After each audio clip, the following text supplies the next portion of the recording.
This is an old natural fertilizer from which cucumbers literally thrive. For a bountiful crop, I use this simple gardening trick.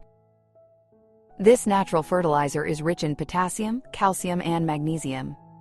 Yeast is traditionally used as a natural support for strong plant growth. I add 10 grams of dry yeast to 1 liter of lukewarm water. I also add 1 teaspoon of sugar. I will stir and let it stand for 1 hour in a warm place. After standing for an hour, I add 2 spoons of wood ash.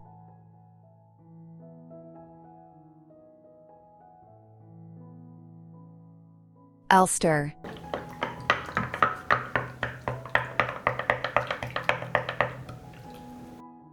I will dilute this natural fertilizer with water in a ratio of 1:4. I will pour 100 milliliters, and I add 400 milliliters of water. I'll stir. I water with this natural fertilizer once every 15 days, around the roots of the plant, never on the leaves. This natural fertilizer is used during intensive growth and fruit formation. If you liked the video, leave me a heart in the comment and a like. Thank you, dear friends.